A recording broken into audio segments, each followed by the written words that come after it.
एक फौजी अपने सिस्टम में इतना ट्रेंड होता है कि वो किसी भी मिट्टी किसी भी मौसम में खुद को ढालने की क्षमता रखता है। लेकिन न जाने हमारे समाज की ऐसी मानसिकता क्यों है कि रिटायरमेंट के बाद एक फौजी को सिक्योरिटी गार्ड से ज़्यादा काबिल समझा ही नहीं जाता। कभी ओसारे में बैठ उन रिटायर फौजियों को देखिए और उनकी आंखों से छलकते जीवन के संघर्ष को देखिए। ऐसा लगता है कि 55 की उम्र में रिटायर वो फौजी अभी भी वो अपना बचपन ढूंढ रहा है। वो देख रहा होता है कि शायद अभी भी रेलवे स्टेशन पर कोई घर से आ जाए और पूछे उसका हाल और देश दुनिया का समाचार। लेकिन सच्चाई भी है दोस्त कि रिटायरमेंट के साथ ही दुनिया की इंसानियत भी रिटायर हो जाती है। जब तक वो बैरक में रहता है तब तक उससे किसी को कोई दिक्कत नहीं होता, लेकिन फौजी जैसे रिटायरमेंट के बाद वापस घर आता है तो कभी कभी उसके खुद के बच्चे भी डांट देते हैं कि क्या पापा सुबह सुबह खटर पटर क्यों करते रहते हैं, अरे आपको नींद नहीं आती तो हमारी नींद क्यों खराब करते हो। अब उन्हें कौन समझाए कि तुम्हें अच्छी नींद आ जाए, इसी चक्कर में मेरी आती हुई नींद भी चली जाती है। फिर मैं इस कोशिश में कामयाब हो जाता हूँ कि तुम्हें मेरी परेशानियों का एहसास नहीं है। आवाज़ कड़क हो इसका मतलब ये नहीं है कि दिल मोम का नहीं हो। पर यह ज़माना कैसे समझ पाएगा कि फौजी की सुबह के खटर पटर में फौजी अपने फौज की ज़िंदगी की खनक को ढूंढना चाहता है। एक फौजी के नौकरी के शुरुआती समय लड़खड़ाते घर को संभालने में ही चला जाता है और बाकी रिटायरमेंट के बाद की जिंदगी के उतार चढ़ाव से निपटने के लिए उसे आधा मिलने वाले पेंशन के आधे में ही अपना जीवन सरवाइव करना पड़ता है। बाहुबलियों के जोर जबरदस्ती और कोर्ट कचहरी के चक्कर लगाते उन फौजियों की कहानियां ये चीख चीख कर कहती है कि सादगी और ईमानदारी के नाम पर फौजियों के साथ कितना छल हुआ है। अनुशासन में स्थिर रहने वाले फौजी जब घर आते हैं तो वो शायद ये भूल जाते हैं कि जमाने की रफ्तार में लोगों की टेंडेंसी में कितना बदलाव आ गया है, और इसलिए परेड में लेफ्ट राइट करने वाले फौजी भाई लोग किसी भी गलत चीज के साथ लेफ्ट राइट नहीं कर पाते, और शायद इसलिए समाज उन्हें पागल कहता है।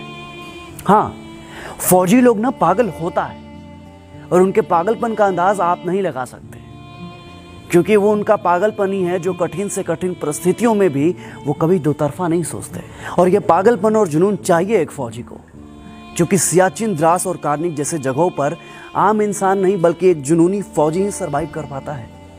लोग कहते हैं कि फौजियों का दिमाग घुटने में होता है। हाँ, आप सही सुन रहे हैं, फौजियों का दिमाग ना घुटने में ही होता है, क्योंकि तभी तो फौजी दुश्मनों के सामने घुटने नहीं टेकते।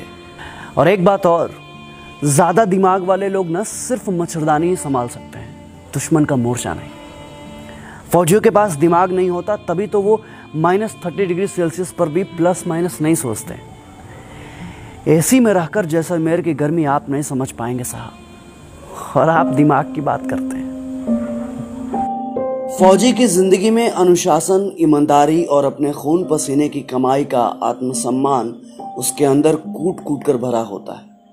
उसकी पाई पाई में सियाचिन की सर्दी और जैसलमेर की गर्मी का कतरा कतरा मौजूद होता है। सर्विस से डिस्चार्ज होने के बाद जब वो अपने पैसे को सही समय और सही जगह पर खर्च करता है तो लोग उसे कंजूस कहकर उसके पसीने का मजाक उड़ाते हैं। जब वो किसी ऑफिस में घुसकर बाबू लोगों से घूस लेने का विरोध करता है तो लोग उसे बेवकूफ समझते हैं, लेकिन लोग जब अपने गिरेबान में झांक कर देखेंगे ना तब उन्हें मालूम चलेगा कि असल में बेवकूफ कौन है। और अंत में जब मैं सोचता हूं कि वो जो अपनी जवानी कुर्बान करता है, जो तपस्या और त्याग करता है, आखिरकार उसे मिलता क्या है? बस थोड़ा सा रिस्पेक्ट और थोड़ी सी पेंशन, जिसे पाने के लिए वो बैंक के लाइन में घंटों खड़ा होता है सोच बुध खोकर। वो एक सर्विसमैन का कोटा, वो कैंटीन की बातें जहां वो 4 पैसे बचाने के लिए पूरे दिन एक पैर पर खड़ा होता है। वो ट्रेन के दरवाजे के बगल में खड़ा वेटिंग लिस्ट वाला फौजी जिसका फोटो जनता तो खूब शेयर करती है, लेकिन कोई उसके साथ सीट शेयर नहीं करता।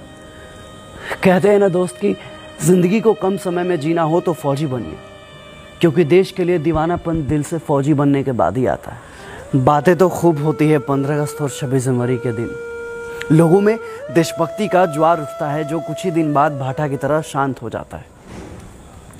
समाज में फौजी होना एक गर्व का विषय है, पर खुद के लिए क्या, ये फौजी अंत तक नहीं समझ पाता। फौजी ना सब समझने की कोशिश करते हैं, लेकिन ये समाज उनको कब समझेगा? कब समझेंगे लोग उनकी भावनाओं को, उनके जज्बातों को, उनके द्वारा किए गए उनके जीवन में त्याग और तपस्या को? कब समझेंगे उनकी मेहनत को, उनकी ईमानदारी को? क्या उसकी कारगिल और कुपवाड़ा की कहानियां सिर्फ कहानियां बनकर रह जाएंगी? एक फौजी के लिए फौज और जिंदगी दोनों एक ही बात है। फिर समाज के लिए फौज और फौजी दो अलग अलग हैं, ऐसा क्यों? क्या समाज में फौजी की शून्यता है, या फिर फौजी समाज का हिस्सा ही नहीं है? फिर क्यों समाज में रिटायर्ड फौजियों के लिए जज्बातों की शून्यता है? ये सारे सवाल समाज से हैं और सनद रहें, समाज का हिस्सा आप भी हैं। सोचिएगा जरूर। जय हिंद, जय भारत।